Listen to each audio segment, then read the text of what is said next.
I'm now being joined in our Lagos studio by a Nigerian lawyer, a senior lawyer, based in Lagos, Mr. Ebunolu Adegborowa, also a rights activist. Thanks so much for joining us on the program. Thank you very much. Good evening. What do you make of the federal government decision on this interim forfeiture over some account that is going to be almost about 46 million of bank accounts on linked to BVN?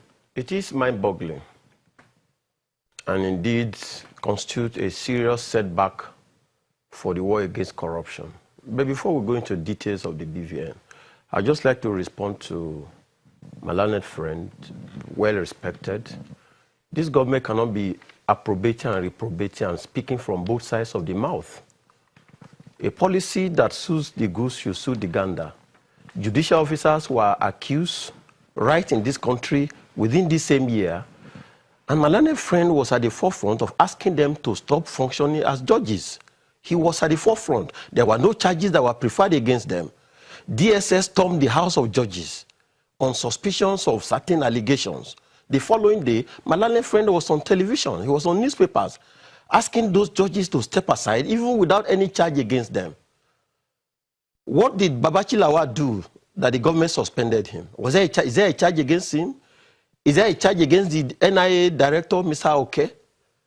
We can't be doing things differently in the same country and expect that we are fooling our people. Okay, I mean, you're saying in the context you're talking about is which one now? I'm talking about Mr. Abdurrashid Mena. Okay. That my learned friend said because there is no charge officially against him, when there is an indictment from the official anti-corruption agency, which is EFCC, that have placed this man on a wanted list, without clearing that allegation, without going through the same EFCC, which is another government establishment, how do you reabsorb such a person? Except you have lost the war on corruption.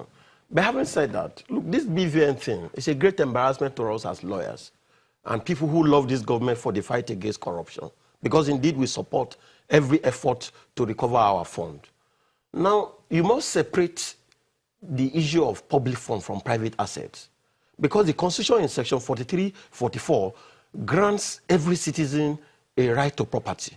Those property can be movable, they can be immovable. They can be cash, they can be buildings, they can be motor cars.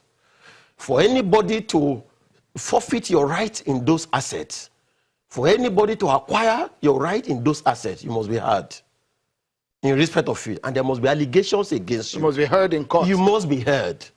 We're talking about 46 million. That's the only ground for you to forfeit a property. Of course, because forfeiture, no matter in what... No matter the circumstance, because forfeiture is a decision. It's a consequence. It's like a punishment. And without an offense, written down, specified, and passed on to the person who's concerned, you can't take my money. It's my property. It's my vested interest. It's my asset. And so, when you look at the circumstance of this case, for instance, the first plaintiff in the case is the federal government of Nigeria. The second plaintiff is the Attorney General. The Attorney General is the Chief Law Officer of the Federation. What is the business of the Honorable Attorney General in enforcing a policy of another agency of government, like the Central Bank, that is created by law as a corporation soul, with its own power, with its own department? But I thought the Attorney General is the Chief Law Officer of the land. The point I'm making is this. If there are customers of banks, the 19 banks that have been listed, or 25 or how many, who have failed to comply with one policy of Central Bank, which is the regulator, it is not the Attorney General that will enforce it, because there's no dispute between those customers and the AG. The courts are created under Section 6 of the 1999 Constitution. And that section says the courts will be resolving dispute between persons and persons. Emphasis on dispute between governments and governments. Dispute means that you are asserting a right, I'm asserting another right. We are contesting, and the court will adjudicate. In this case, is there any dispute between the owners of the money and the federal government? No. Is there any dispute between the federal government and the banks? No. If the CBN gives a directive, which is a policy, executive policy, not backed by law, and I'm glad my learned friend said he has read Section 3 of the Money Laundering Act. There's nothing creating BVN under Section 3 of the Money Laundering Act. Nothing at all. The BVN is just a policy, not a law. It's a policy of the Central Bank of Nigeria. A policy, not a subsidiary legislation. It is not a law. A court of law should not enforce a policy of an agency. So does it mean that the federal government cannot go for a forfeiture order on a policy? No. What you enforce, we court enforces law, not policy. If CBN gives a policy and the banks that CBN license are refusing to comply with those policies, there are options. You can take away their license. You can guillotine those accounts. You can freeze them. You can say, don't make withdrawals, which I think is happening already. The question we're asking is about forfeiture. And then when you forfeit, you then give 14 days to people who are abroad, to people who are in prison, who have no access to go to bank, to estates which are in contest between children and then they cannot operate it, to money that are in dispute in court, going to Court of Appeal, going to Supreme Court.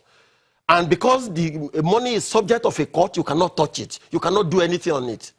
What about unpaid dividends?